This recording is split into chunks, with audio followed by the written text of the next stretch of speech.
Hello friends, आज मैं आपको क्लास वन में कैसे आप जो है स्टोरी टेलिंग जो है डिमॉन्स्ट्रेशन में किसी टीचिंग इंटरव्यू में डिमॉन्स्ट्रेट अगर करना हो तो कैसे कर सकते हैं, या फिर अगर कहीं पर भी आप टीचिंग कर रहे हैं और क्लास वन में स्पेशली, क्योंकि सुनने में तो आता है कि ये बहुत छोटी क्लासेस हैं, it is easy to handle, लेकिन क्लास वन जितना डिफिकल्ट है उतना बड़ी क्लासेस नहीं होती हैं क्योंकि बच्चे मेच्योर होते हैं। तो क्लास वन में अगर आपको स्टोरी जो है बच्चों को बतानी है, उन्हें डिमॉन्स्ट्रेट करनी है, तो आपके एक्सप्रेशन कैसे होने चाहिए, आपका लेवल क्या होना चाहिए, कैसे आप एक्सप्रेस करेंगे स्टोरी को, इस पे आज मैं एक स्टोरी आपको सुना के दिखाऊंगी। और एकदम एज यूजुअल जैसे क्लास में हम करते हैं वैसे ही करेंगे और आपको आई होप कुछ बेनिफिट होगा इससे। So let's start. सो सबसे पहले आप क्लास वन में आप किस क्लास में जा रहे हैं, सबसे पहले आपको क्लास देखनी है और उसी के लेवल के अकॉर्डिंग ही, अगर आप बड़ी क्लास में पढ़ा रहे हैं यानी कि 3 to 5 में अगर कोई स्टोरी डिलीवर कर रहे हैं तो वहाँ पे थोड़ा सा एक्सप्रेशन और लेवल आपका हाई रहेगा। लेकिन अगर आप क्लास वन में पढ़ाने जा रहे हैं तो स्पेशली बच्चे छोटे होते हैं तो वहाँ पे आपको बहुत ज़्यादा उनके एकदम बच्चे बन करके एक्सप्रेस करना पड़ता है चीज़ों को, तभी जाके उन्हें इंटरेस्ट आता है। और सबसे यही इंपॉर्टेंट है कि सबसे पहले तो आप बच्चों को अपने से कनेक्ट करेंगे, तभी जब उनका अटेंशन आपको मिलेगा और तभी जो है आप अच्छे से डिलीवर कर पाएंगे, चाहे वो स्टोरी टेलिंग हो या फिर आप किसी राइम्स को पढ़ा रहे हैं। तो यहाँ पे मैं स्टोरी टेलिंग बताने जा रही हूँ कि कैसे करेंगे आप। सबसे पहले क्या आएगा, फर्स्ट पॉइंट, आपने बच्चों से कुछ इंट्रोडक्टरी क्वेश्चंस करने हैं, जो कि मैंने आपको अपनी पिछली वीडियो में भी बताया था कि ये तो आपको करना ही करना है। इससे आपको जो है बच्चों का प्रीवियस नॉलेज भी चेक करने का मौका मिलेगा, साथ में जो है आप बच्चों की अटेंशन भी पा पाएंगे। तो this is very important to ask introductory question related with their previous knowledge. So सबसे पहले मैं आपको as it is same act करके दिखाऊंगी। So now I am going to act like a teacher and I am of class one Hindi teacher. तो मैं जो है आप बच्चों को स्टोरी बताने जा रही हूँ। स्टोरी का नाम है 7 पूंछ वाला चूहा। So I will ask the related question with mouse. मैं चूहे से रिलेटेड ही उनसे कुछ क्वेश्चंस करूंगी क्योंकि मैं एक्सपेक्ट कर रही हूँ कि दे नो अबाउट माउस और उसकी कितनी आँख कितनी पूंछ होती है, ऐसा उनका प्रीवियस नॉलेज इतना है। तो मैं उसी से रिलेटेड क्वेश्चंस करूंगी जिसको वो जानते हैं, थोड़ा सा अवेयर है जिसके बारे में। So I will start like this that okay, good morning children. बच्चों, कौन कौन से जानवर देखे हैं आपने जिनकी पूंछ होती है? Can you tell? Can animal tell? आप सभी बच्चों की तरफ देखेंगे और उनसे ऐसे क्वेश्चन पूछेंगे। So they will give different reply. Ma'am, कुत्ता, बिल्ली, भैंस, गाय, या इंग्लिश में भी बता सकते हैं। तो वो डिफरेंट रिप्लाईज देंगे बच्चे। देन आप और क्वेश्चन की सीरीज लगाते जाइए, कोई क्वेश्चन उनसे पूछते जाइए कि अच्छा, आपके घर में मम्मी पूजा करती है, आप भी क्या पूजा करके आते हैं? दे will say yes ma'am. Okay, आपने अपने पूजा जो घर है वहां पे क्या क्या देखा है, कौन कौन किसकी किसकी पोर्ट्रेट है? They will reply like Shankar ji, goddess Parvati, Ganesh ji. So you will put question with Ganesh word that अच्छा, गणेश जी की फोटो देखी है सबने, अच्छे से ध्यान से देखी है, उनकी एक बड़ी सी पूंछ होती है ना। So they will reply yes ma'am. अच्छा, तो फिर जो ये बताइए वो किस पे बैठते हैं, उनका वाहन क्या होता है? So they will reply ma'am चूहा, ऐसे करके बोलेंगे। तो धीरे धीरे आप जो है उन्हें अपने टॉपिक पर ला रहे हैं इस तरह से। फिर आप उनसे और क्वेश्चन पूछिए, और डीप में जाइए और लेवल नीचे करिए अपना, उनके लेवल पे जाके एकदम पूछिए। हमारे कपड़े, अच्छा कभी कभी कपड़े में हम देखते हैं ना, घर में हमारे कपड़े कट जाते हैं या फिर फट जाते हैं। तो जब फटते हैं तो वो तो नेचुरल है, लेकिन अगर कट जाता है तो कौन काटता है उसे? क्या वो बिल्ली काटती है, क्या वो चूहा काटता है, या फिर जो है कुत्ता आके काट देता है? So you just give options to them. तो दे विल रिप्लाई मैम, उसमें से वो चूज करेंगे कि कौन सा बेटर ऑप्शन है। तो वो अपना नॉलेज जो है रिलेट करके बताएंगे कि मैम चूहा ऐसा कर सकता है। सो आप फिर से उनसे पूछिए, अच्छा ये बताइए कि अभी आपने जितने सारे जानवर बताए, इनमें से ऐसा जानवर कौन है जो छोटा है, जिसके शरीर पे बाल भी होते हैं और वो बिल में रहता है? सो अगेन यू कैन, अगर बच्चे अपने से आंसर कर रहे हैं, this is so for so good. अगर नहीं, अगर आपको ऐसा लग रहा है कि नहीं क्लास शांत हो गई है, तो आप फिर उन्हें इजी करने के लिए थोड़ा सा ऑप्शन भी दे सकते हैं कि इज इट, मतलब सांप ऐसा करता है क्या, क्या खरगोश ऐसा होता है जिसके बाल होते हैं और छोटा भी होता है, या फिर जो है चूहा ऐसा होता है जो बिल में भी रहता है, बाल भी होते हैं और छोटा भी होता है और जिसकी पूंछ भी होती है? सो फिर से उन्हें ईजी हो जाएगा और definitely they will give answer कि मैम चूहा ऐसा होता है इन 4 ऑप्शंस में, जो कि बिल में भी रहता है और सारी कंडीशन को फुलफिल कर रहा है जो आपने पूछा अभी, राइट? फिर आप जो है उनसे पूछ सकते हैं, अच्छा ये बताइए, आपने चूहा तो देखा ही होगा, घर में भी देखा होगा, बाहर भी देखा होगा, तो ये बताइए चूहा क्या क्या खाता है।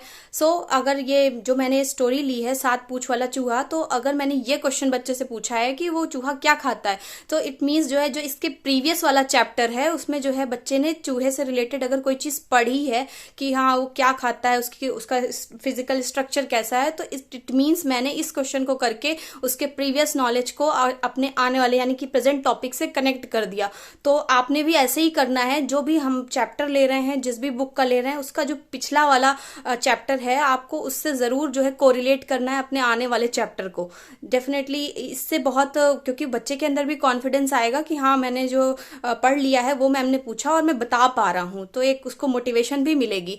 फिर आप ऐसे ही क्वेश्चन करते जाएं, अच्छा अब ये बताइए कि चूहा किससे डरता है। So they will reply like ma'am बिल्ली से डरता है। ओके, अब यहाँ पे आप जो है बच्चे को अलग मतलब अगर डिफरेंट सब्जेक्ट से भी आप उसे रिलेट कर सकते हैं। आप भले हिंदी पढ़ा रहे हैं लेकिन आप उसको ईवीएस से कनेक्ट कर सकते हैं, आप उसे जीके से कनेक्ट कर सकते हैं, आप ड्राइंग से भी कनेक्ट कर सकते हैं। तो यहाँ पे ईवीएस को रिलेशन दिखाते हुए आप उनसे पूछेंगे कि अच्छा मैं एक साउंड निकाल रही हूँ, साउंड बताइए कैसा होता है, ये किसका साउंड है, मियाऊ।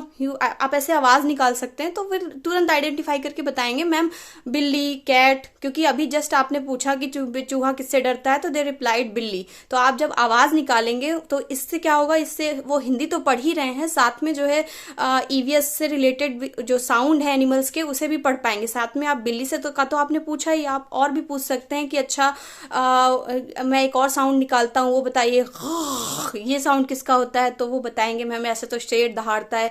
तो ऐसे करके आपको दूसरे सब्जेक्ट से भी रिलेट करना है अपने टॉपिक को।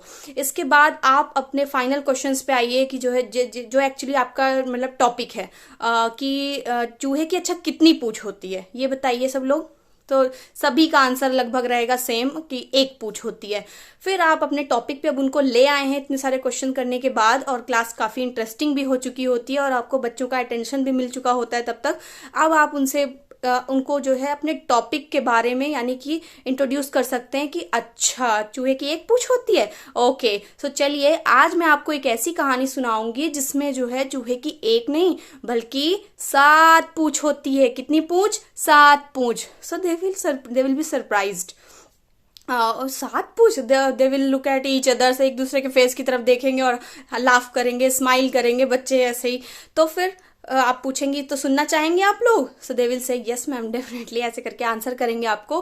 फिर आप स्टोरी टेलिंग धीरे धीरे स्टार्ट करेंगे कि ओके एक बड़ा सा चूहा था, खेत में रहता था, और आपको पता है जैसे मैंने अभी कहा उसकी 1 नहीं उसकी कितनी पूंछें थी। तो आप साइड बाय साइड क्वेश्चन भी करते रहिए ताकि जो है उनका ध्यान उसी जगह पे रहे और इधर उधर नहीं जाए। तो आप क्वेश्चन भी फीडबैक भी लेते रहिए चलते चलते कि अच्छा कितनी पूंछ थी अभी मैंने बताया, तो वो बोलेंगे 7 पूंछ थी मैम। ओके, तो आपको पता है उसकी तो 7 पूंछें थी। तो सभी जो उसके सारे फ्रेंड्स थे ना चूहे के, तो सब लोग उसका मजाक उड़ाते थे बहुत, कहते थे कि अरे वो देखो 7 पूंछ वाला चूहा जा रहा है, ये देखो 7 पूंछ वाला चूहा जा रहा है, ये कैसा दिख रहा है। ऑब्वियसली ना हम तो उसे बहुत बुरा लगता था, हमारा भी कोई मजाक उड़ाता है तो हमें भी बुरा लगता है ना। तो आप अब यहाँ देखिए इस मोमेंट पे आप जो है उन्हें मोरल साइंस की मोरल वैल्यूज बता सकते हैं कि ऐसे जो है हमें बच्चों को आपस में चिढ़ाना नहीं चाहिए, किसी का मजाक नहीं उड़ाना चाहिए। तो ये आप बता सकते हैं उस जगह पे कि जो है हमें भी बुरा लगता है ना, तो ऐसे ही उस चूहे को भी बुरा लग रहा था, उसे भी बैड फील हो रहा था कि सब उसका मजाक उड़ा रहे हैं कि ये तो इसकी तो 7 पूंछ है, इसकी तो 7 पूंछ है। ओके, फिर आगे बढ़ते हैं। तो उसने एक दिन सोचा, उस चूहे ने सोचा कि जब सब मेरा मजाक उड़ा रहे हैं तो क्यों ना मैं इस पूंछ को कटवा देता हूँ। ओके, अच्छा अब यहाँ पे आप फिर से ईवीएस से कनेक्ट कर सकते हैं कि जो हमारे हेल्पर्स होते हैं लाइक बार्बर, प्लम्बर और इलेक्ट्रीशियन, इनके बारे में आप बता सकते हैं कि अच्छा ये बताइए हमें बाल कटवाने होते तो हम कहाँ जाते हैं। तो they will reply ma'am barber के पास, नाई के पास, अपनी लैंग्वेज में अपनी लोकल लैंग्वेज में वो डिफरेंट वर्ड्स यूज कर सकते हैं।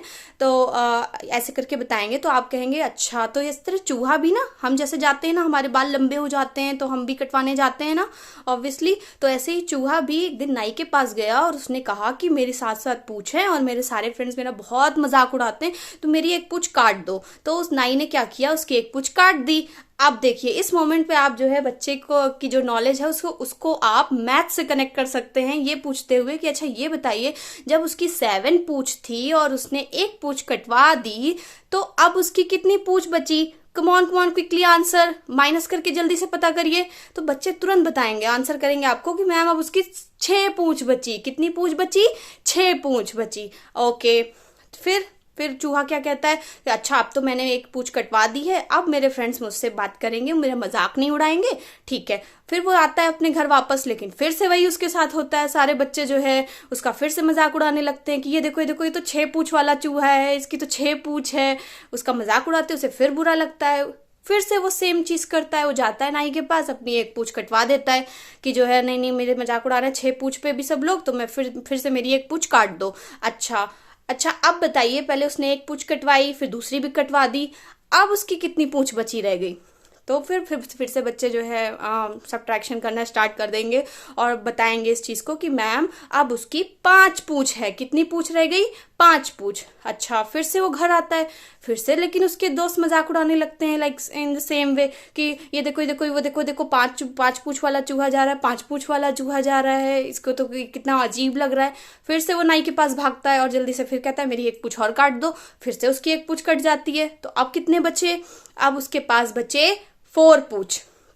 और फिर से वो घर आता है और फिर से उसके दोस्त उसका मजाक उड़ाने लगते हैं कि देखो देखो इसके पास तो 4 पूछ है, इसकी तो 4 पूछ है, ये तो कितना अजीब लग रहा है। फिर से मजाक उड़ाने लगते हैं। फिर से वो नाई के पास जाता है, फिर एक पूछ कटवा देता है अपनी, फिर वापस आता है, फिर से वही चीज होती है कि देखो इसकी तो 3 पूछ है, इसकी तो 3 पूछ है। फिर वो नाई के पास जाता है, फिर नाई एक पूछ काट देता है उसकी, और फिर जो है आता है वापस, तो फिर से उसका सब मजाक उड़ाते हैं कि 2 बची है, 2 पूछ वाला है, 2 पूछ वाला है। फिर आता है, फिर कटवा देता है। फिर अब उसके पास फाइनली कितनी बचती है? 1 पूछ बचती है। तो जब वो अपनी 1 पूछ के साथ घर आता है, तो तब भी वो क्या देखता है कि सारे फ्रेंड्स जो है उसके मजाक उड़ा रहे होते हैं कि वो देखो देखो 1 पूछ वाला चूहा जा रहा है, कितना अजीब लग रहा है, हंसने लगते हैं सब उसके ऊपर।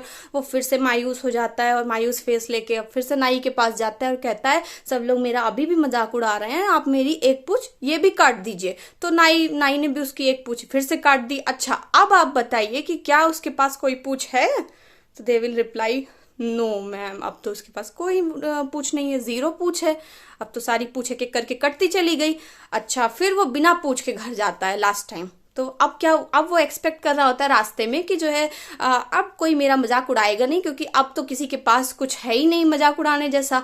तो फिर वो अपने मन में सोचता है ऐसा। फिर जब वो जाता है घर, तो फिर से उसके दोस्त मजाक उड़ाने लगते हैं कि वो देखो बिना पूछ वाला चूहा जा रहा है, कितना अजीब लग रहा है, इसकी तो पूछ ही नहीं है हमारे जैसी।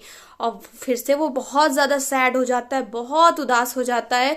तो फाइनली क्या होता है कि उसके दोस्त मजाक उड़ाते ही रहते हैं, एक्चुअल में उसने अपना खुद का नुकसान कर लिया। तो अब आप मुझे ये बताइए कि क्या उस चूहे को अपने दोस्त की जो उसका मजाक उड़ा रहे थे उनकी बात सुननी चाहिए थी?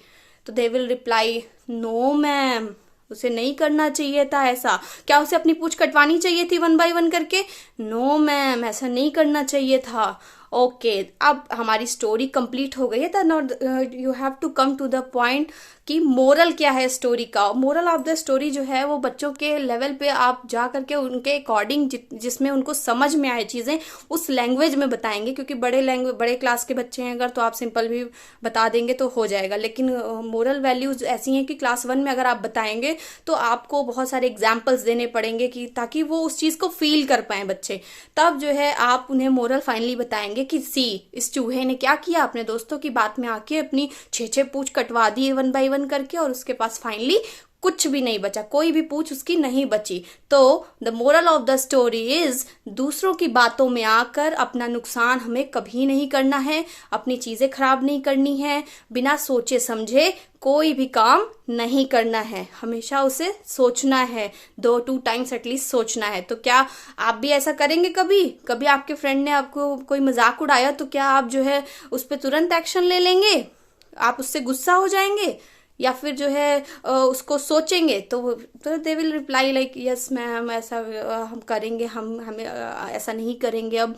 तो इसमें कई सारी मोरल वैल्यूज भी आई इस स्टोरी में, और कई सारे मोमेंट ऐसे भी आए जिसमें आपने इसी सेम टॉपिक को, छोटी सी स्टोरी को आपने ईवीएस से, मैथ्स से, और अलग से और भी टॉपिक्स हो सकते हैं, और भी सब्जेक्ट हो सकते हैं जिनसे आप कनेक्ट कर सकते हैं। आप बच्चों को होमवर्क में जो है ड्राइंग में चूहा बनाने के लिए कह सकते हैं, उसे कलर करने के लिए कह सकते हैं, तो ये आर्ट से भी रिलेटेड हो जाएगा।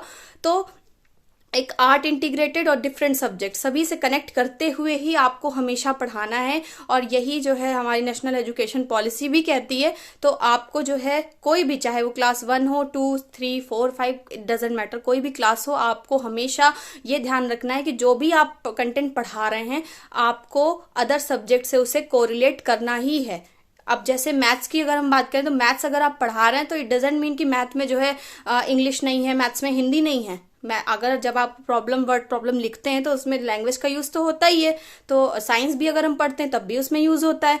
तो सारे सब्जेक्ट ही एक दूसरे से कोरिलेट करते हैं, बस हमें थोड़ा सा, इट्स वेरी इजी, इतना कोई टफ नहीं है। अगर आप थोड़ा सा इसमें टाइम देंगे तो आपको खुद वो चीजें दिखने लगेंगी कि कैसे जो है मैं इसको इससे कनेक्ट कर सकती हूँ, इसको दूसरे सब्जेक्ट से कनेक्ट कर सकती हूँ, और यही हमने करना है ताकि बच्चों को कोई भी सब्जेक्ट अगर वो पढ़ें, चाहे वो हिंदी का फर्स्ट पीरियड अगर है तो हिंदी का फर्स्ट पीरियड अगर टीचर पढ़ा के गई है तो सेकंड पीरियड अगर उसका मैथ्स का है, तो अगर हर टीचर अगर ऐसे करेगी कि एक सब्जेक्ट को दूसरे सब्जेक्ट से रिलेट करेगी तो बच्चों को बहुत जल्दी वो चीजें समझ में आने लगेंगी, और उन्हें कोई ऐसा बर्डन नहीं फील होगा कि नहीं ये सब्जेक्ट बहुत टफ है, ये सब्जेक्ट बहुत कठिन है। सो आई होप आपको कुछ हल्का सा समझ में आया हो, और इससे रिलेटेड जो भी क्वेरी हैं कि कैसे क्या कर सकते हैं, कैसे लेसन प्लान उसका बना सकते हैं, आप मुझे कमेंट बॉक्स में बताइएगा।